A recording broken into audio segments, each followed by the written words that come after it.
22 conflicted about my best friend's opinion on my potential relationship. I've been conflicted on this for about a month and a half now. I believe my decision has been made, but I just want opinions. I'm going to try to include only the most necessary details, but I'm sure I'll ramble at some points. Long read incoming. TLDR. Closest friend and borderline sister disapproves of the age gap between me and a girl I have been seeing, leading to an ultimatum to which I chose my friend. However, I still secretly wish I could be friends and continue to see the girl.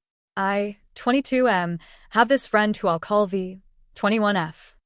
She is my best friend and the closest person/most important person in my life. We've been friends for years, and she's helped me in life more than anyone. She is the only person I've ever felt truly comfortable around, and I love her to death. The positive impact she's had on my life cannot be overstated, and I consider her like a sister. About a month and a half ago, we both attended a get-together for one of our friend's 21st birthday. The birthday girl invited a couple of her friends from her sorority. We're all in college. One of the sorority girls, including a girl I'll refer to as P. I'm a heavily introverted person, so when I saw P, this is the first time we've met, I was doing my usual act of being very quiet and reserved, mainly talking to the people I already knew. We didn't really talk much or anything at the beginning, but over time we talked more. I didn't think much of it because P is a very social and bubbly person, so I figured she was just being friendly. We ended up interacting quite a bit, and eventually we took a few pictures together, so I went in and said something along the lines of, "You have to send me those," knowing I had no way of communicating with her since this was the first time we had ever seen each other. This might not seem like much, but it was a big step for me since I'm not the best at socialization. It worked, and I ended up getting her Snapchat. Though it was a 21st birthday party, P and I didn't actually end up drinking much since we both drove there and didn't plan on spending the night. As time went on, we started sitting closer and closer, and were really hitting it off. At one point, I learned that P really likes to dance. After a while, P starts teaching me how to swing dance, and I happily comply, which is very much out of character for me. I can't get enough of this girl. As the night came to an end, we start cleaning up everything and walk out to our cars. She's parked slightly farther than me, so I walk her to her car. We hug and say how nice it was to meet each other. The next week, P invited me to go to a house party she was going to. I had plans with V and a few other people that day, but since it was at night, it would be fine. I tell V about this, and everything is chill. As the time of the party approaches, I become increasingly anxious about going to a random party full of people I've never met. Usually I would go with V to pretty much any social outing. I end up arriving quite a bit later than planned because I was freaking out, but with a pep talk from V, I finally went. I walk in the house and immediately start searching for P. I eventually find her, and we sit together. At some point during this party, I learned that P is 18 years old, turning 19 in June. I felt weird about it, but my infatuation got the best of me. Things moved really slow since I was still nervous, but as people started leaving, things pick up. We kissed for the first time, which led to us making out in this random person's basement. I didn't intend on staying the night, but P had plans early that morning and decided to crash there, so I joined her. V asks about the party, and I give her the rundown. Once I tell her about P's age, V says, while it's not illegal by any means, the age gap is too big. Our mutual friends also hold this belief. On face value, I wholeheartedly agree. If I had known this at the very beginning, I probably would not have made any advances on P at all. V is totally against it, and I tell her that I agree that it's weird. This is where the internal conflict begins. Even after knowing and agreeing with V, I continue hanging out with P. Each time I would think about our ages, but I would have such a good time with P that it swept it under the rug. We hung out 4 to 5 more times, including times with the friends from the 21st birthday party. P is beautiful, kind, funny, smart, all of the above. While we have very different personalities, we have a good amount of things in common, so we can introduce each other to new things while also bonding over our shared interests. I tell V about me hanging out with P, and V finally drew a line. She wasn't rude or mean about anything and said something along the lines of, "You know, I find the difference in age upsetting, and it doesn't make you a terrible person, but if you do plan on pursuing a relationship with her, I'm going to have to start distancing myself because it goes against my personal morals." This wasn't out of the blue or anything, and is completely understandable given she told me her feelings about it from the jump. It took a toll on V. I lied to her, and she was shocked that I continued to hang out with P. V has nothing against P as a person, she was just disappointed in me. This led to us not talking for the final 2 to 3 weeks of the semester. During this time, I had never felt so alone in my life. We had never gone more than a day without talking before. V is the closest person to me, and not having her there to talk to or hang out with really did me in. I barely left my room, ate, or associated with anyone, including P. However, I told P that I was not doing good mentally and that it wouldn't be fair to her for me to be so back and forth. It ended with me saying that it would probably be for the best if we just remained friends for the foreseeable future, to which she agreed and wished me the best. During those weeks, I apologized to V profusely and exclaimed that I was sorry for doing things behind her back and that I would do anything to undo it all and relieve the tension in our relationship. She would reply occasionally, explaining that everything really just took her by surprise and she just needed some time to think about it all.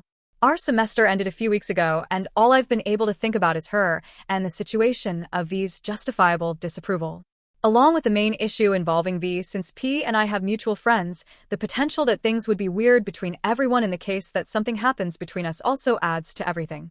Since being home for the summer, I've had a couple brief but very vivid and wholesome dreams of P. I'm going to describe them here, but feel free to skip to the next paragraph since they really aren't important to the story. I just want to gush more. Dream 1 of 2. I wake up on the couch of the apartment where the 21st birthday was. V is asleep in my arms and I glance to her and say, "Where am I?" She wakes up and we just kind of look at each other without saying anything. We stare at each other for a few more seconds, kiss, then go back to sleep. Dream 2 of 2. I'm watching our friends, the 21st birthday one, Snapchat story, and she's hanging out with P. The picture is P talking to a guy with a caption alluding to her attempting and succeeding at flirting with him. I have a visceral, devastating feeling in my stomach, and I woke up feeling terrible. As of the last week or so, V and I have made up. Things have gone back to normal, and I'm beyond grateful for it. The main part that has been tormenting my mind is the fact that I don't regret/feel bad for hanging out with P. I just feel absolutely terrible about lying/doing things behind V's back and nearly losing her as a friend. I haven't told V about my dreams or lack of regret regarding the things I did with P out of fear that it would cause the situation to repeat. I will almost certainly see P once next semester starts, and thinking of seeing her again gives me anxiety, but also a guilty sense of excitement. I would never in a million years choose a relationship with P over my friendship with V, but I just wish there was a way for things to work out. Comment 1. You also mentioned that P turns 19 in June, which is this month, so essentially it is only a 3-year difference. I understand where you're at, but there is one thing that you will need to take note, and this is how much less the age difference means as you get older.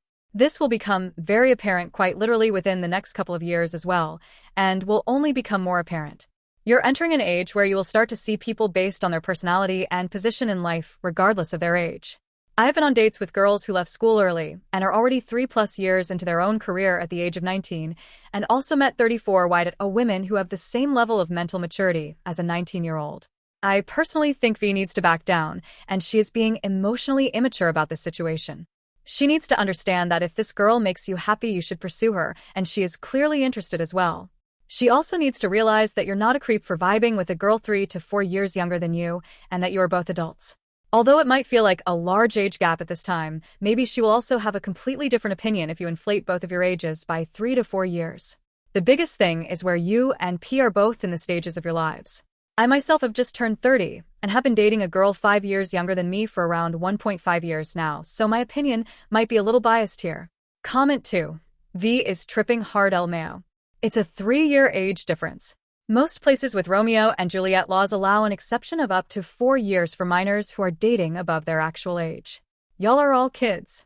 And V's beliefs on age gaps shows that there's not any significant difference in the maturity and life experiences between ages of 18 to 22. If you were 28, I'd be looking at you funny, but this is outrageous. You should text P and hope that she's still interested. If V doesn't want to be your friend, that sucks, but don't base your life choices around what she wants. This is your life, and you get to make decisions that are best for you. You are doing absolutely nothing wrong morally, ethically, or legally. You're not hurting anyone but yourself. Go be happy. My crush has been lying to me about him being single and hiding the GF from me. So me and my crush had started as platonic friends at work, then eventually there was a time where I would go to him whenever I could see him at his station to vent to him about anything or to small talk. So then eventually months passed by, we started working together and gotten to know each other better. Throughout the time then I eventually asked for him Instagram and he gave it to me, but one day, even though we never texted yet, he turned our chats into disappearing mode, randomly. I never knew why. Then I would notice how he would get nervous being near me, like literally shaking when I was talking to him. He'll glance at me, he'll get nervous or laugh at my jokes, or even would try to scare me back. He'll be protective of me. Then I would glance at him, blush, or get nervous around him, which I still do sometimes. He's so sweet and attractive to me. He randomly bought me a snack to my department where I was at without me asking for it, which it was so sweet. We had also told each other our secret and trust each other.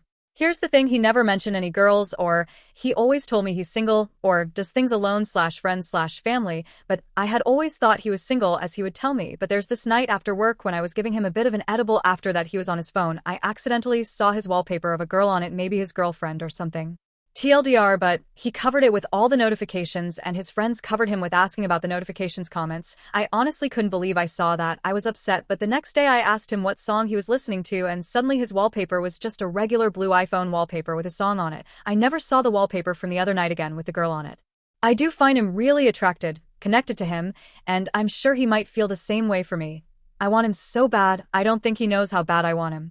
We be flirting and teasing each other when we see each other, but we hadn't done anything physical at all, just talking and flirting, but the tension between us is so strong and connected, like I'm fighting for him so badly. But also really crushing on him. Like, I'm aware he's bad, and that I know he has a girlfriend, but it's flabbergasting, but it's not really my problem, like, eh? We hadn't technically done anything bad, even though we know the tension is there. Should I call CPS? I have been babysitting for a young family for 3 years now. Mostly their first child from the time she was 3 months present, but they recently had a second baby as well. From the beginning, I have been very concerned about their living conditions and ability to care for their kids, but it seems to only get worse lately, and I'm really considering making a report. Keep in mind, I'm also a mandated reporter due to my job. I'm hesitant for 2 reasons. 1, the parents have good intentions. They love their kids a lot, but that doesn't change the fact that they are not always good at caring for them. 2nd, I'm unsure if the situation is bad enough to call. Also 3rd, I'm afraid it won't be anonymous. Would anyone with more knowledge/experience than me give me some advice on what to do based on those concerns? Below, I have listed the things I have seen over the years. Most of these have happened more than once. 1, no milk/very little food in the house, baby screaming. I arrived in the afternoon, and the baby was already crying. I checked the fridge and found almost nothing. No formula or milk. Just a jar of pickles and a container of ketchup. The baby hadn't been fed recently. I had to call the parents and ask what to do, and they just told me to try something else until they got home. 2, told to go get milk in the middle of the night, unsafe area, no stroller. One night while I was babysitting overnight, the baby woke up crying. I couldn't find any milk or formula in the house. I texted the mom, and she told me to walk to the gas station and get some in the middle of the night in a rough neighborhood and with no stroller or baby carrier. I didn't feel safe doing that, so I texted my roommate to see if she could drop some off instead. 3, no clean baby bottles or dishes, mold and bugs. When I went to make a bottle, every bottle was dirty, and there weren't any clean dishes. The sink was full, and some of the stuff had clearly been sitting there for a while. I noticed small bugs, gnats or fruit flies, around the sink and mold on one of the baby bottles. 4, feeding toddler a protein shake for dinner. I asked what to give the toddler for dinner, and the dad just said, she had a protein shake earlier, that should be enough. Later that night, she woke up crying and said she was hungry. The only thing I could find was half a yogurt cup and some dry cereal. 5, urine and feces on bathroom floor. When I took the toddler to the bathroom, there was human waste on the floor, both urine and feces. I had to clean it up before she could use the toilet, and the smell was really strong. It didn't look like it had just happened. 6, can't find diapers/wipes. Parents don't know where they are. The baby had a dirty diaper, and I went to change him, but I couldn't find any diapers or wipes. I texted both parents asking where they were, and neither of them seemed to know. One said, try under the couch? I had to use paper towels. 7, pills left on the floor. While the toddler was crawling around, I noticed some pills on the carpet, maybe 3 or 4.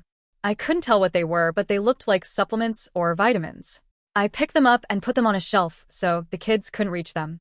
8, repeatedly very little food in the house, buying food with own money. This has happened more times than I can count. I come over and there's barely any food in the fridge or cabinets. I've taken the kids to the grocery store multiple times and bought snacks or dinner for them with my own money because there was genuinely nothing to feed them. 9, can't find any clean pajamas/clothes. After bath time, I went to get pajamas and there weren't any clean ones. I looked in their bedroom, laundry room, even in bags, just piles of dirty clothes. I ended up putting the toddler to bed in one of the dad's old t-shirts. Update. Thank you for the advice. I am calling.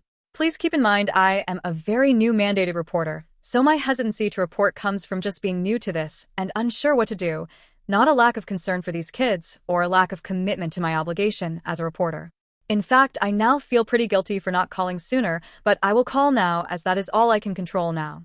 What should I do about my clingy boyfriend who literally has no one who cares about him or checks on him? He doesn't have friends either because his attitude. I do not have a problem being alone in all honesty. His behavior is intolerable and he's just too disrespectful. Exploding head hashtag this is lengthy. I've been in a relationship with my boyfriend for almost close to 5 years already. There were red flags at the beginning of the relationship and I tried leaving. I know that sounds silly, I tried leaving, but he would send me these sad messages that he's lonely and wants me by his side, literally all the time, especially when he comes home from work because he says he only has about 4 hours to relax and he wants that time with me. Mind you, he is a seasonal worker, so he's off half of the year. I understand that men have emotions too. They cry, well at least he does. The problem is, every time I leave to go by my mom's, he sends me the most disrespectful, disturbing messages. Disturbing ones of my deceased father he's never met.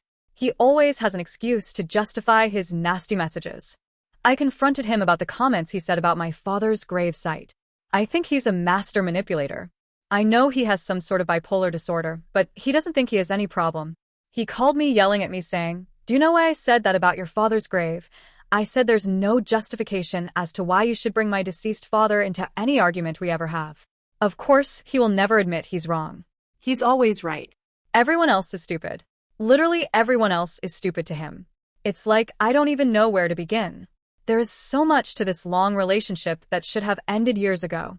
The red flags at the beginning of the relationship of him going through my phone the first week, deleting all my social media accounts I was not able to get back because they were linked to an old phone number. I had pictures of my deceased father on there which really upset me. His jealousy is a whole nother story.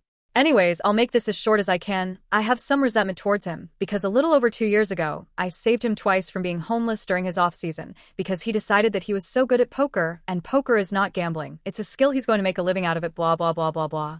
He ended up losing all his winter savings money twice, so he owes me, let's say, about $25,000 that I know I'll never see again. So I won't even say, oh, because that money is gone. This honestly put a huge burden between us, and every time I tell him this, he doesn't understand, he gets angry, and it's pretty scary. I feel like I'm walking on eggshells around him.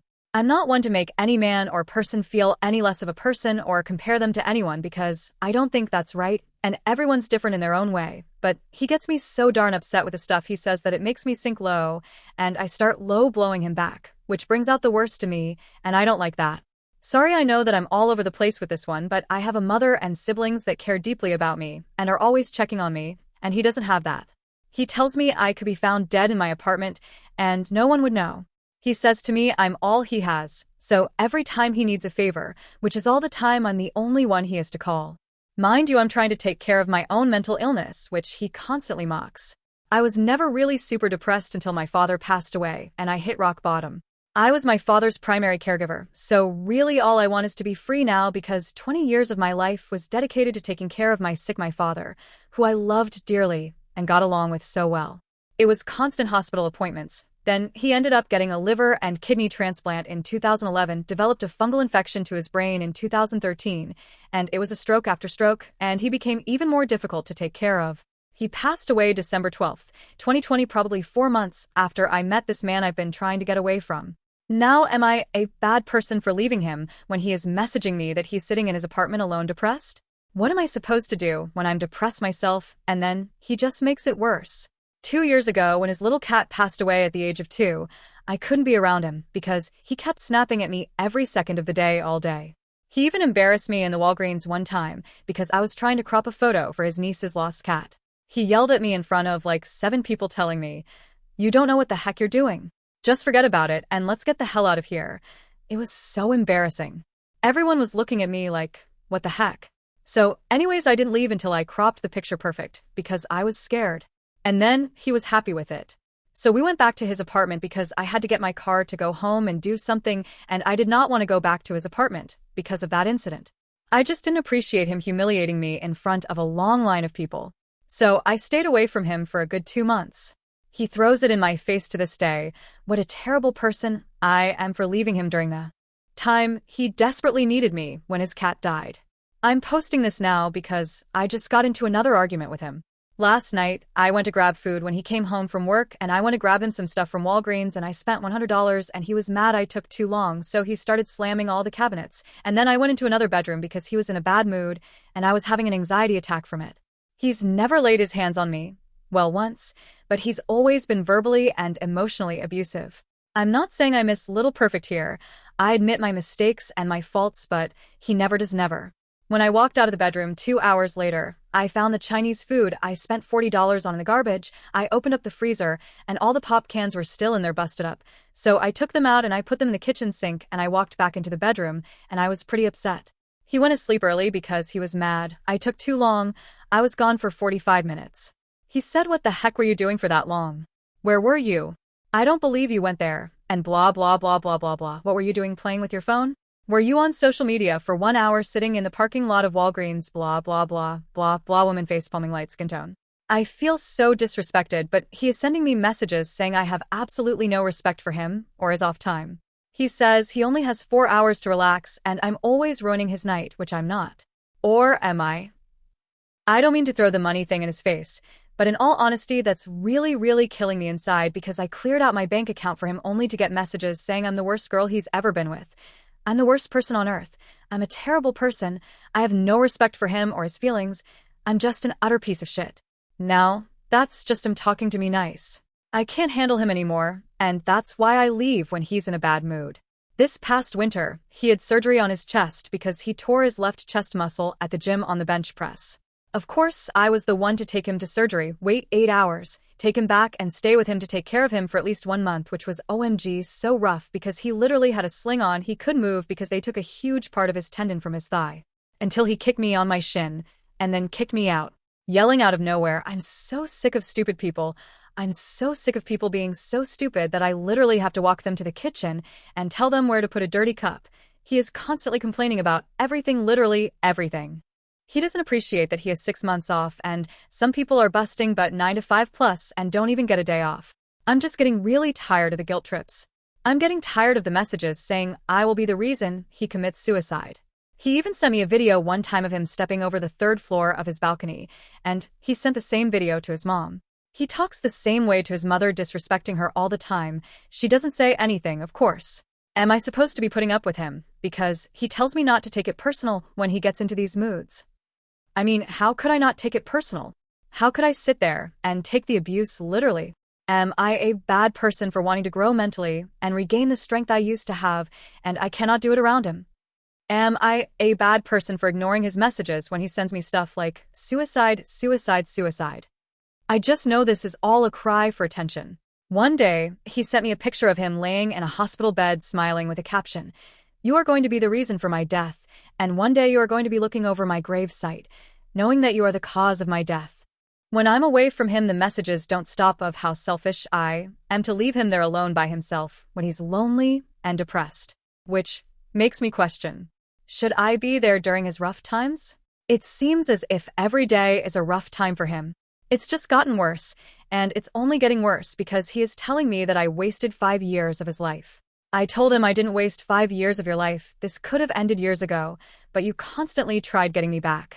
I don't know why, but he would lure me back in. I would even get phone calls and messages from his mother when I would have him blocked telling me to call him because he's talking really negatively about life, and she doesn't know what to do, and he's been trying to get a hold of me. I know this is really long, and I'm really sorry, and I really appreciate everybody who has read this. The few times he's paid me back, he's ripped the money up into 1 million pieces and would leave it in an envelope on my windshield. He's cut up so many of my expensive clothes, and he'd throw them in the driveway of my mother's house. He smashed my iPhone 13 Pro Max into 1 million pieces and left it in a Christmas stocking in my driveway, woman face palming light skin tone. He even burned a comic book I had since 1963, and it was in perfect epic shape. It was a Spider-Man comic book, I think a Marvel series, one I don't remember, expressionless face, slightly frowning face. He's got other issues going on that never in 1 million years I would ever tolerate, but he's manipulated me to think it's okay to show me other nude pictures of girls. over hundreds and hundreds of them. I know I'm leaving a lot out. I could literally write a book.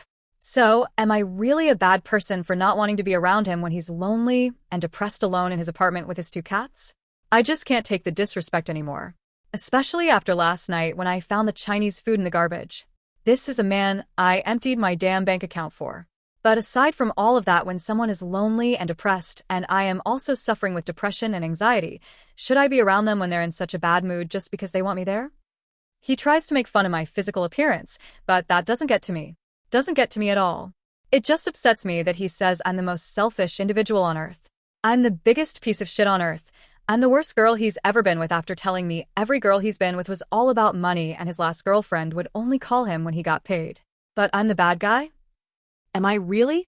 I helped him because I cared about him, and I know that he made stupid decisions by gambling his savings to get him through his off-seasons. But I also couldn't see him go homeless.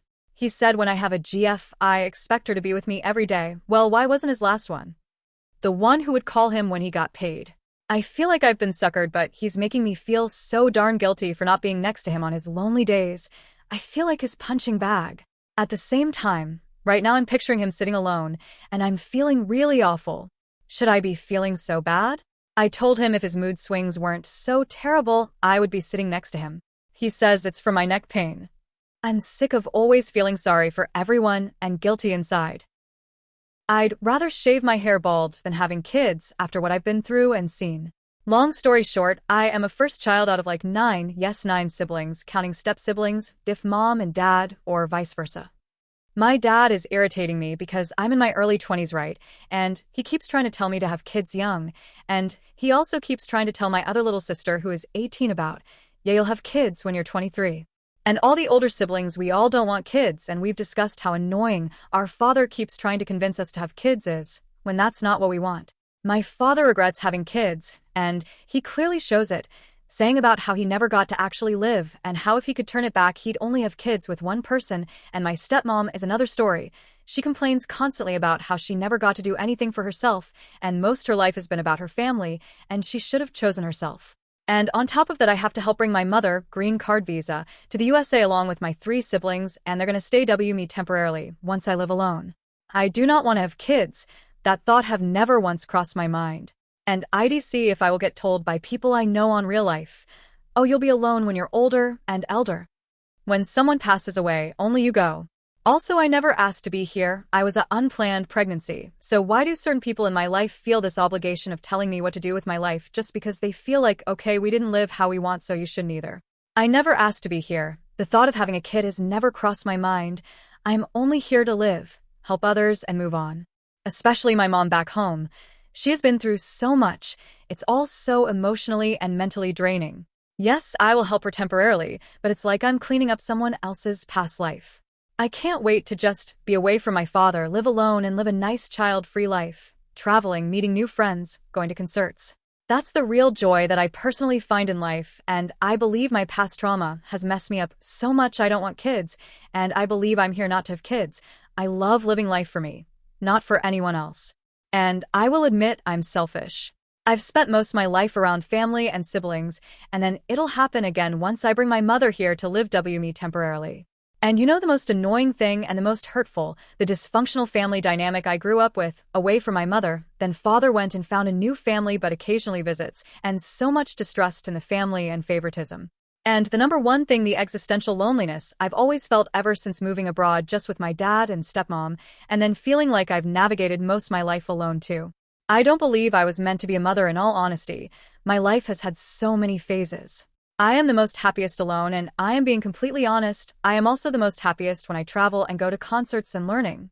I want my life to be about fulfilling my dreams, and what is a bit funny is, I am the very first woman in my family to not have kids as a teen, and the very first to attend university.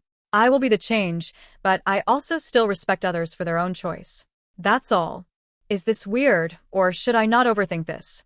So I've F25, recently started working at a new job that has a male-dominated workforce. Naturally, being one of the few women there, I'm a little more cautious than I've ever been in any other jobs that I've had, where women were predominantly my coworkers. At this new job, I've noticed guys looking at me whenever they thought I wasn't paying attention, and when I first started, I'd get comments on how I was pretty. Now, I don't make a habit of being around these guys whenever I don't have to be. I eat lunch in my car. As a matter of fact, I only go into the break room to retrieve my lunch from the fridge, get some ice from the ice maker, or when I clock out at the end of the day. With that being said, my coworkers do try and make small talk with me, and I keep the conversations at a minimum without seeming like a cold weirdo. I have one coworker, older, who I make small talk with in passing, and lately he's been weird. A couple of weeks ago, when I was on my way to clock in, I saw him, so I said, "Hello." He then goes, "Hey, how are you doing?" and touches my lower back at the same time. You. So we all park in a parking garage, and lately I've been parking on the top floor because I'm not a fan of parking next to people if I don't have to, and the top floors are usually more empty. I guess this coworker notices that I wasn't parked on the floor I used to park on and proceeded to ask me what floor I parked on, and I answered the sixth one, thinking it was an innocent question. Big mistake. The next day, when I was coming in, he followed me all the way to the sixth level where I usually park my car, and now he has been parking there for the last 2 weeks almost. Odd, but I don't think too much of it. But even weirder is that now when the time comes to go home at the end of the day, he leaves the garage right behind me and takes the same route I take to get onto the highway when he always would take the other route.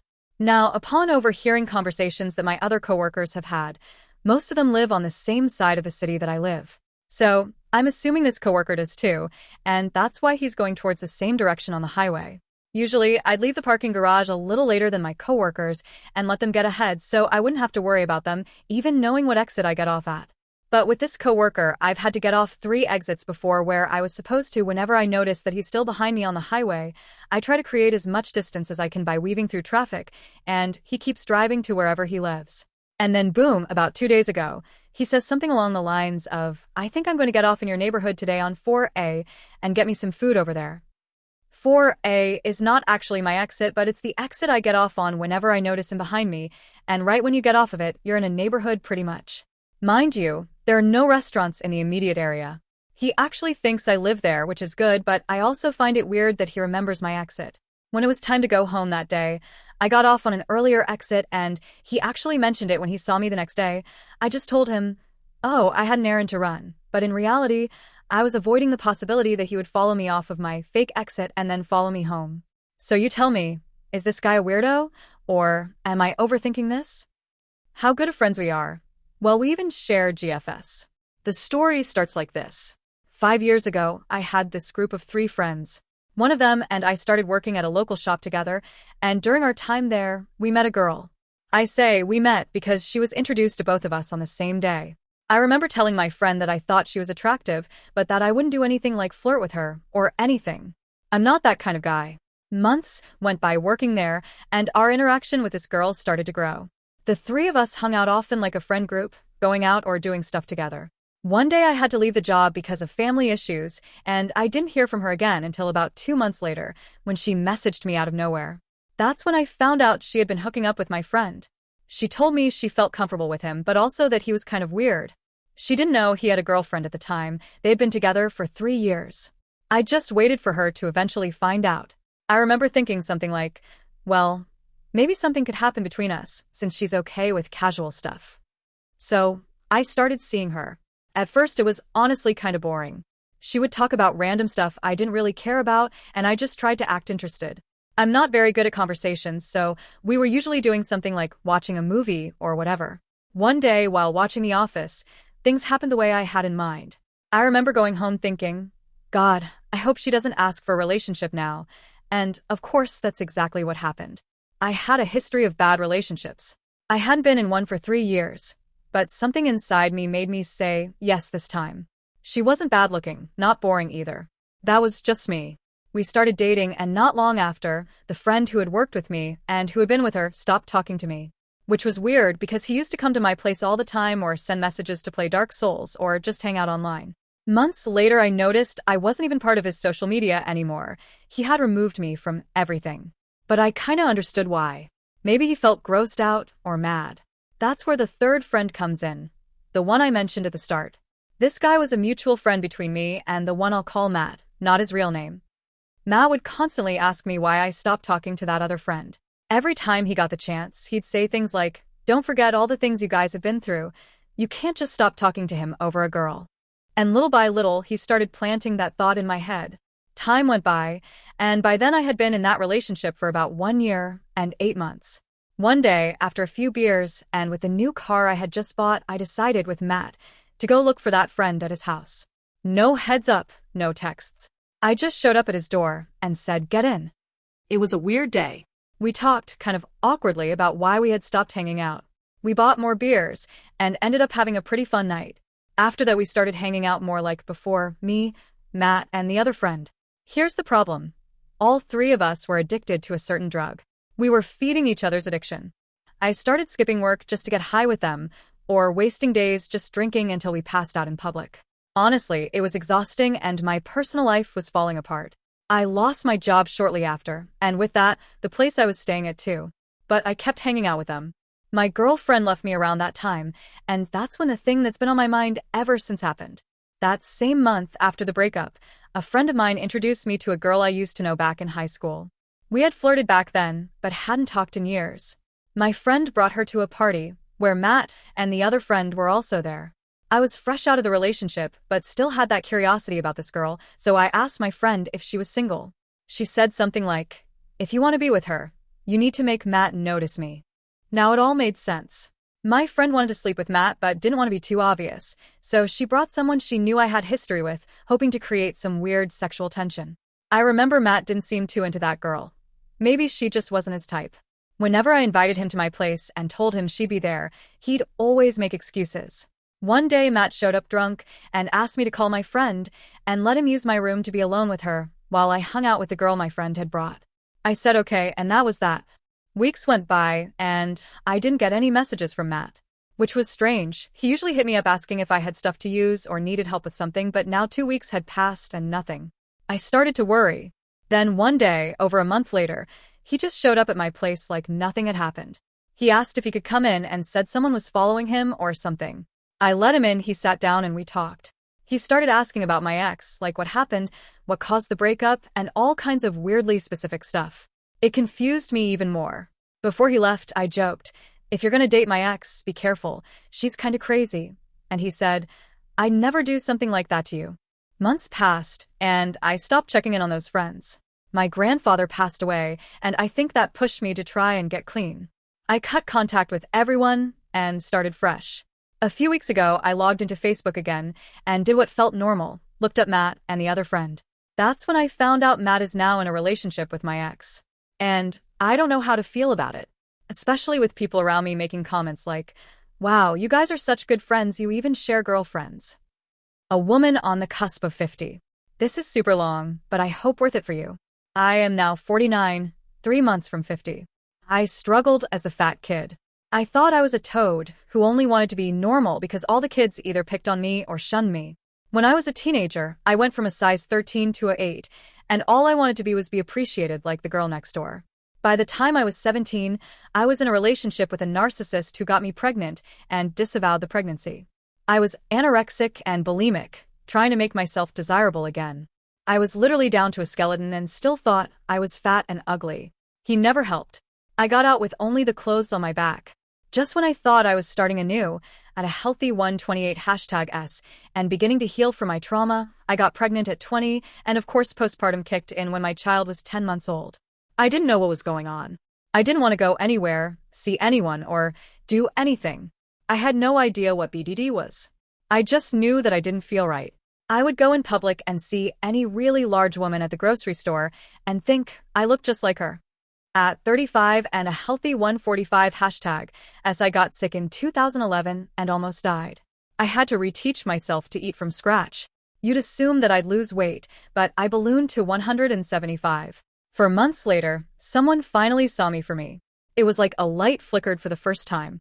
I read an article that sounded like me. I did my own homework. I learned what BDD was. I tried to get better, but back then talking with someone wasn't an option. I completely had to change my diet for my aforementioned health, found a godly chiropractor, and began getting adjusted. At 44, I was healthier than I remembered. I got up and walked every morning 1 to 1.5 miles. I was still getting adjusted at the chiropractor. I was down to 150 to 155. I lived on vitamin supplements and still do, and a decent diet. My energy was through the roof. I was proud of who I was as a person and not just my weight management. After 12 good years of marriage and 15 of atrocious years with him was the coincidence of time when I lost my only best friend, aka sister. It was time to leave and start over. I was no longer sad, I was fed up with him and happy with myself. Fast forward to now. I had since found the love of my life and simultaneously emotionally healed from my BDD and any former remnant of traumas. I had 2 surgeries, ovary, and then hysterectomy. Then I suddenly lost him. Utterly devastated on all points, I had to pick up and started a new job, new place, and new life. They say when it comes to menopause to keep mind over matter. Stay hydrated, get fresh air, and exercise. Eat as healthy as you can. Lay off the caffeine. Make good choices. They recommend a good journal for good days and a bad journal for bad days. Don't reread the bad one. Us women at any age will hit the change and watch out bodies change 10 years in 18 months. I'm there now. Looking in the mirror is hard some days and better on others. I never really remember being pretty, but a couple times. But I remember loving myself and being someone's queen once. All my kids think I'm beautiful. Most people think I'm around 42 or 43 with 2% makeup on at 175. And that is the biggest compliment. Love yourself first and always. Take care of yourself. Get up and move, or what's left of life will leave you. The rest will follow at some point. I wish you the very best.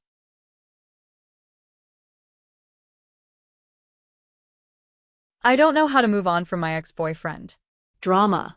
Hello, I have not done a Reddit advice thing in a while, and I know some of you guys are probably not going to read all this. But I feel the need to do so considering I have a friend who also got advice on here, and everyone immediately clocking her tea. There's nothing much to debrief about, or in general much to do. It's basically just a really messy breakup I don't know how to move on from. I'm doing many things for myself to try and move on with my life, but my brain always seems to bring it back to this situation. At the end of the school year last year I, at the time 16F, had a crush on this guy, at the time 15 minutes. We'll call him Apple. I had never liked a guy before this. I always identified myself as a lesbian before him. It was a very big shift for me to say the least. Did not think anything would really come out of it since that's usually how things go for me. I like someone, post a few pictures of myself looking pretty for them, maybe reply to their stories or notes a few times, and that would be it, which was what I was doing with this person throughout that summer. He then got a girlfriend, so I stopped and moved on with my life. They eventually broke up, and I, again, moved on from my crush on him, which was until starting this school year, that one of my friends told one of his friends I had a thing for him during the summer. His friend went over to tell him and sent my Instagram over to him, and he started to take interest in me. At the time I had wanted this other guy, 16M, in my algebra and physics class, but I thought it would make more sense to talk to the guy who actually wanted me and was actively trying to talk to me, which looking back, very bad idea. We started talking, and it was genuinely really good for a bit, which is until he ends up in the mental hospital and gets diagnosed for bipolar disorder. This obviously being a very big change in his life, it overwhelmed him heavy. We had talks about mental health, and I had mentioned my recent diagnosis for ADHD. 2 extremely different things, I'm aware. But I wanted to let him know that I was there for him. Now I have a very complicated relationship with my mom, as any other teenage girl does, but especially around this time me and her were beefing. My grades hadn't been looking the best, and she wouldn't let me do certain things, which understandable, it was just harder because I was talking to Apple, and we were in the middle of making homecoming plans. I didn't know how to tell my mom about him, since I had literally never had a boyfriend or equivalent to a boyfriend at this point in my life. I didn't know how she would react, considering she was just not very happy with me overall. She's a Cuban mom, if that provides context. I talked to Apple about this, but he doesn't understand one bit of my situation. He grew up with an extremely lenient mom, to the point where she gave him edibles knowing he was on bipolar medication, and if you know a thing or two about mental health or medication, it is a no-go to mix prescription drugs and any type of street drug or alcohol. Safe to say, he does not understand my Cuban mom's ways and proceeds to tell me that it was irritating since he had plans that day with other people. God the people pleaser in me apologized profusely, but in my heart I knew that was my first red flag, but it wasn't a reason to leave someone, so I stayed. Homecoming comes around, and the original plan was to get ready at his house and go to this place to take pictures. We did not do that. We had made out for the entirety of that period. We were still talking up to this point, and I felt really weird about it. He had stated to me he was not ready for a relationship because of his whole diagnosis, and I wanted to respect that up until then. It was not only really weird for me to be doing that while still talking, but it was our first ever kiss, and my first time making out with somebody. It freaked me out so bad. All I could think about at homecoming was getting reassurance from my best friend. When she arrived, I ditched him for a little bit and went over to talk to her about it. As one does, she reassures me, and I go back with him like everything is normal, and it was. I had a nice time with him at homecoming, knowing all the obstacles me and him already had. My school is a performing arts school. There are hella majors at this school. I go for theater, and he goes for art. Our thing was that we would find shows at our school to go to as an excuse to hang out. For instance, I had hung out at his house before this jazz show we went to, and we had sex, still while in the talking stage. I was freaked out. I had obviously liked him a lot, or else I wouldn't have done those things with him, but it was this weird pressure. I felt like if I didn't do this, then he would leave, and I didn't want him to go just yet. I had communicated that I was not comfortable having sex like that. I did not want to be just another girl in his life. I wanted to be special because he was special to me. He then proceeds to get defensive, saying things like, "It's just the way that I am. I can't control that. It's just hard for me right now. And in general, YK the deal." This was going to be my breaking point with him. It was very clearly not our time, and I really was just not secure with him in general. I then proceed to reply that it's okay, and that we didn't have to continue that conversation since he said the conversation was too much for him. I get so mad at myself looking back, because Jesus, I was never secure with that man, and I fully knew that. He came back the next morning. So apologetic, saying, "I'm sorry for acting that way, and I should have considered you," things like that once more. I stayed with him after that. Even though the night before I was taking a bath listening to the Free Now live version by Gracie Abrams. Crying so hard, not just because I was going to end it, but I had gotten my period with the worst cramps. Mind you, I never had cramps as bad as that in my life. I continued my relationship with him, which eventually became official. We were good for a bit. We had matching Juno costumes, were together all the time, and I was fully ready to tell him that I loved him. Even in the good moments, though, I was scared. This entire time, mind you, Doomsday by Lizzie McAlpine and Scared of My Guitar by Olivia Rodrigo are on repeat, I tell you. Still feeling very weird since we are still having sex and not having meaningful conversations like before. Apple's friend then comes up to him during the end of the day and tells him he met this girl at some emo show. Turns out it's his ex-GF from the summer before. Apple's friend then asks if she was okay to go for. Obviously, it was a no basis, even though he was moved on from the relationship. It's still weird, and I agree still to this day. Before this happened, he was working his family's donut stand for this event that happens every month in my city. This same ex goes up to his stand and starts to try and talk to him. He, rightfully so, is mean mugging the hell out of her. He tells me about this, and I thought it would just all blow over. It did not. The day before we get off for Thanksgiving break, it's just weird between me and him. Like I could fully tell something was on his mind, and all it felt like I was just bothering him. He then goes to text me later that day, "We need a break." I freak out because a break honestly just means a breakup, and come to find out 30 minutes later, he texts me saying that he appreciates his time with me and everything Eve done for him, but he needed to focus on himself. Never in my life have I felt such impending doom hit me all at once. What made matters 10 times worse was this.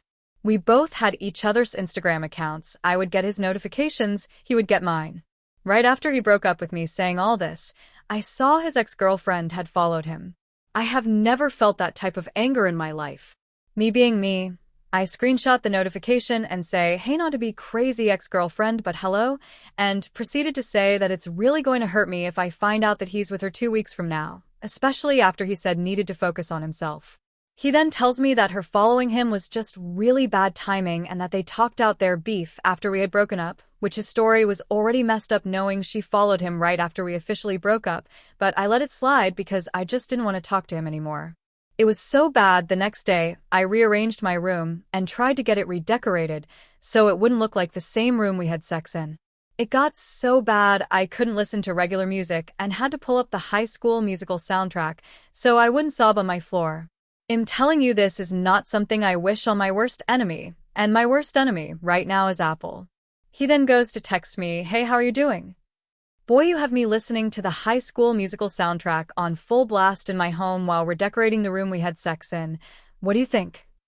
I took a different route with saying at OFC, "I don't think it's appropriate to be texting like this. I have UR stuff, we can talk in person then." We came back from break, and I meet up with him in school. We talk very briefly, and the conversation was weirdly off. I give him back his stuff, which, by the way, he still has yet to give me back my damn ring, and Sunny Angel he said he was gonna paint but WTVW. And we left it at that. The event in my city that Apple saw his ex at with the stand and his family YKYK every month happens again. My friend, we'll call her Maddie, 17F, goes to hang out with her then boyfriend, 18, who happens to be in the same friend group as Apple's ex. Maddie then proceeds to hang out with her boyfriend and his friend group, which includes Apple's ex, and after, Maddie's boyfriend takes them all home. Apple's ex is really drunk and is talking her mouth off. Apple's ex says, "Apple didn't break up with my name to get with me, right?" Maddie then calls me to tell me this, and it raises many red flags to me. This whole time, I thought it was Apple's ex trying to get with him, and her trying to manipulate him into getting back together. For context, they dated for only 2 weeks in the summer. I was under the impression she was trying to run back unfinished business. I go to text her asking what was up with that situation, and the types of things he was telling her. She then goes to show me screenshots of him saying how he felt weird about being mean to her last time, and how she didn't deserve that. Mind you, all he did when he was in a relationship with me was talk shit about her, and how she didn't mean anything to him, so I got suspicious as hell. Looking back, it's a little irrational, but there is so much more context needed. One day after hanging out with him, I saw he still had this plushie from her in his closet on the floor. I wasn't too suspicious at the time, but I wanted to ask about it just in case it would become relevant in the future. Plot twist, it did.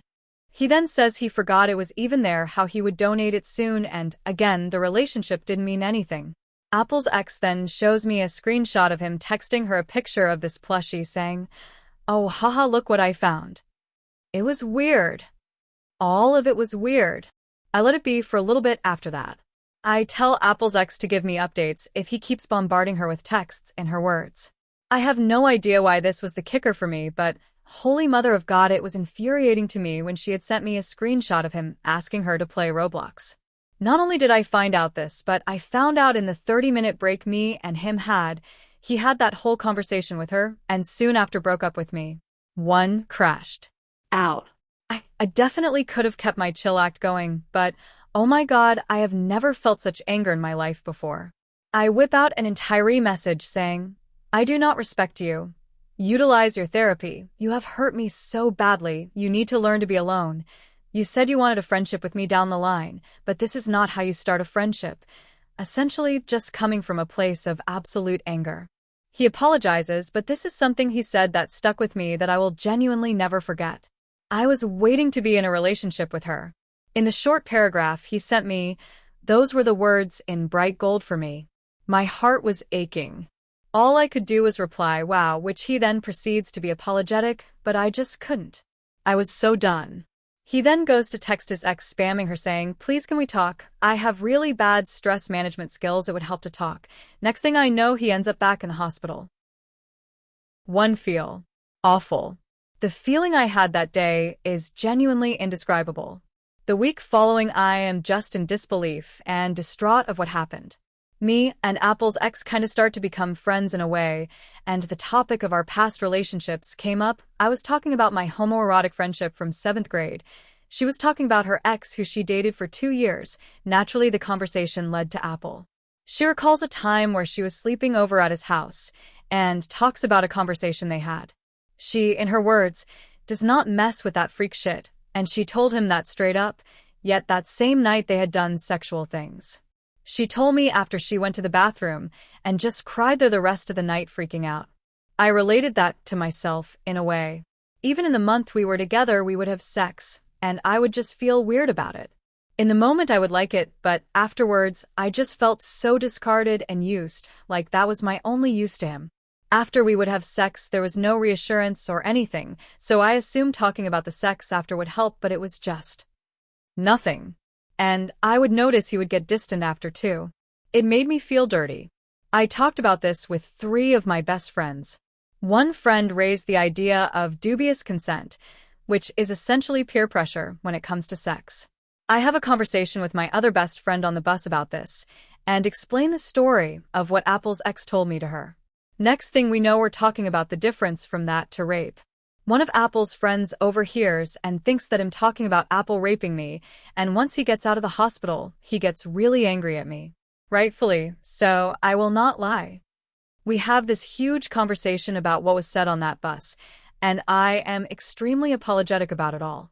I explained to him that I did genuinely feel uncomfortable, but I just never expressed it or talked about it. He had thought I was trying to spread that out of malicious intent, which is so much further from the truth. What I'm about to say deserves a whole paragraph because holy, this Christmas function I went to was a MESSS. Beforehand, Maddie was talking about her friend in physics. I could not get over Apple for the life of me.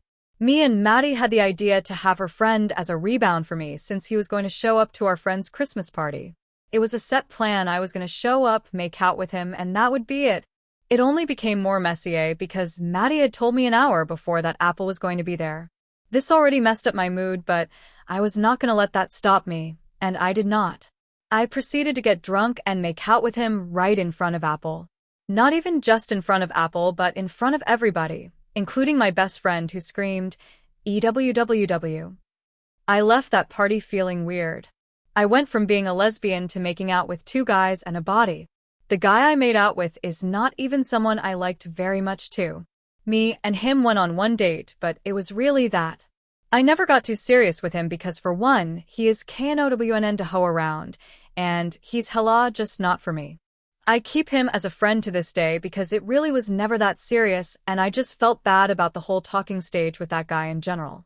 I felt like I was cheating on Apple in a way even though, at this point, we had not been together for about 1 month.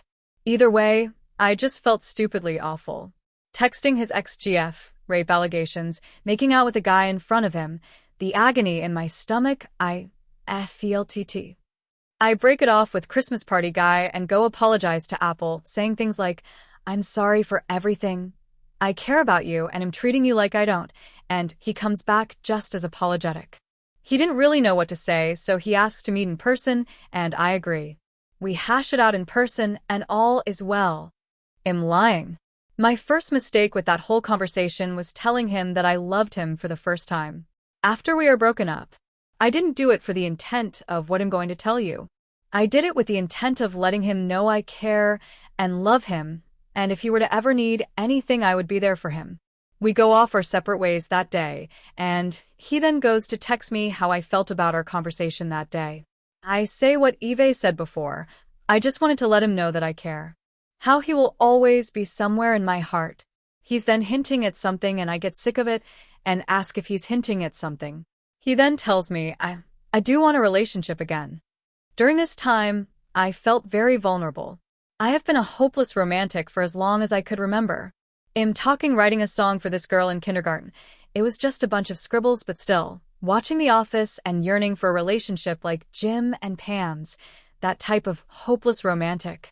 So when he told me that, it was like the hopelessness in my heart shifted. I do too. Of course I do. I'll always want that, but you hurt me badly. For that next entire week we are back in contact, acting like we're together again. This entire time is a blur to me. He is in ballroom, which is a dance P class at my school, so he was in a showcase of all the dance classes. We had hung out before and did all the things we used to, cough cough, make out, but our conversations were still dull. I talked to my best friend about this and came to the conclusion that if he were to do something for my birthday, then he would be worth keeping. He beat me to the cutting it off, to say the least. He FaceTimed me saying what we had wasn't fixable anymore. How he needed to work on himself. I let him go. He's made this decision before, who was I to try and change it again? 3 weeks after I found out, he not only hooked up with someone else and has had multiple talking stages in between that, but is currently actively with someone who cheated with him. I got angry once more. He had heard I was talking about it and texted 2 of my friends to ask me to unblock him. I wrote a whole angry letter saying, once again, how I do not respect him for the cheating and don't care who else hears it. I never sent the letter. He texted my best friend asking for an update, and she spoke on my behalf, which was until she got tired and I had to take over her account. Where we left it was this huge conversation about everything. He assumed we left things on good terms, even though in that call, I just felt disposable all over again. It's been about 2 months since this conversation, and I do not know how to move on. I fully believe that I do not want him anymore, and that he is a closed chapter in my life. It's just the fact that I cannot stop remembering everything, if you couldn't tell. Please, how do I move on? I have tried everything, new hobbies, working on getting a job, doing theater outside of my school, but I can't stop thinking about it. It quiets from time to time.